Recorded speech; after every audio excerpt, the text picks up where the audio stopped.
আমি ঋণী খালিদ সাইফুল্লাহ আইয়ুবী, আল্লাহরে বান্দার কাছে আমি ঋণী।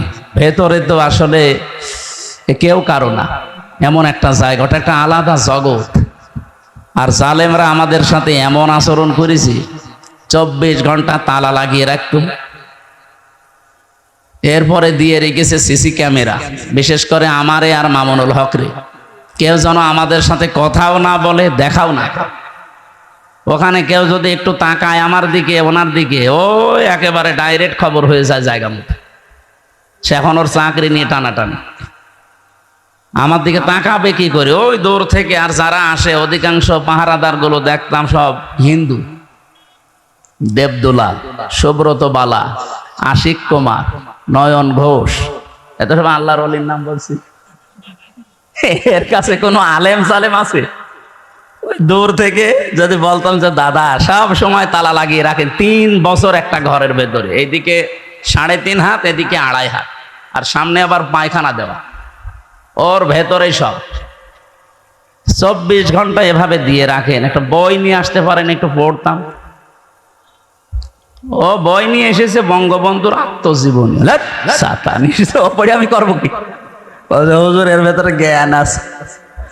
পরের সপ্তাহে বললাম যে একটা বই দেন, বই দিয়েছে বঙ্গবন্ধুর ছেলেবেলা।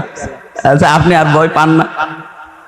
পরের সপ্তাহে বই নিয়ে এসেছে বঙ্গবন্ধুর চীন সফর। বললাম আপনার বই দেওয়ার দরকার নেই, কোন মুসলমান কারারক্ষী আমার ভাগে পড়ে কিনা দেখি। পড়লো আশরাফুল নামে একজন, ওরে বললাম আপনার এখানে তো নাম লেখা আছে, দেখে অন্তত বোঝা যাচ্ছে আপনার ঈমান আছে, আপনিও ওদের মতোই, কিন্তু আপনার ঈমান আছে।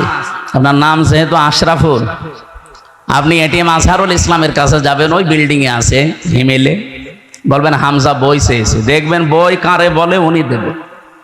আল্লাহর বান্দা আমার প্রায় অনেকগুলো বই পাঠিয়েছিল, প্রোডাক্টিভ মুসলিম। এই বইটা আমার মনে হয় প্রত্যেকের পড়া দরকার, একবার জীবন পরিচ্ছন্ন হয়ে যাবে ইনশাআল্লাহ।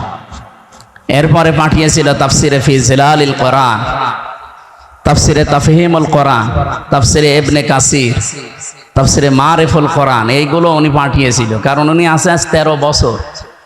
আল্লাহর বিভিন্ন বান্দারা গিয়েছে, বিদায় নিয়েছে, ওনার কাছে বই রেখে গিয়েছিল, তাফসির রেখে গিয়েছিল। আল্লামা সাঈদীর যত বই সব ওনার কাছে ছিল, মাওলানা মতিউর রহমান নিজামী রহমতুল্লাহ আলাইহির যত বই, শহীদ আব্দুল কাদের মোল্লার যত বই সব ওনার কাছে দিয়েছিল। এই জন্য আল্লাহর বান্দা বাড়ি ঘর, মানে ঘরটা পুরা লাইব্রেরি, 300-র উপরে প্রায় বই আছে। এই 3টা বছর যেহেতু আলেমদের সাথে ছিলাম, বিশেষ করে সাখাওয়াত হোসেন রাজি সাহেব, ওনার কাছে আমি আরো বেশি ঋণী। আরবি গ্রামারটা আমিও কওমি মাদ্রাসায় পড়া, আমি শর্ট কোর্সে দাওরা করেছিলাম, কিন্তু আমার এই আলিয়া মাদ্রাসায় কামেল করতে যে, অনার্স মাস্টার্স করতে যে, বিশ্ববিদ্যালয়ে এদিকে পিএইচডির এই চিন্তা ভাবনায় যে, এদিকে আমার আর সময় দেওয়া হতো না। আস্তে আস্তে জানা জিনিসও ভুলে যেতাম।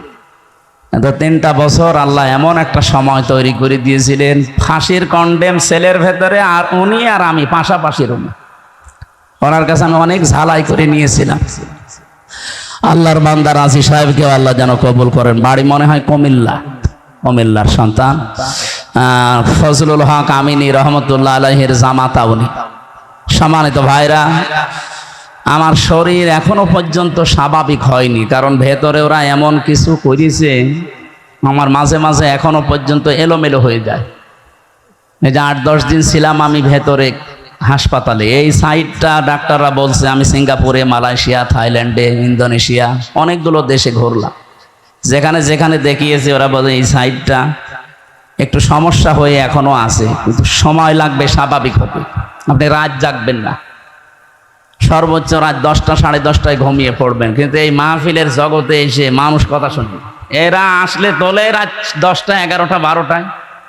কালকে 11:30 12টার সময় আমি নেমেছি। একটা কথা হইলো, আপনারা এত বলি যে 9টায় তুলে দেবেন, আমি 1 ঘন্টা 10-15 মিনিট কথা বলি, আমারে নামিয়ে দেবেন, আমি যেন 10টা 10:30টায় ঘুমিয়ে পড়তে পারি।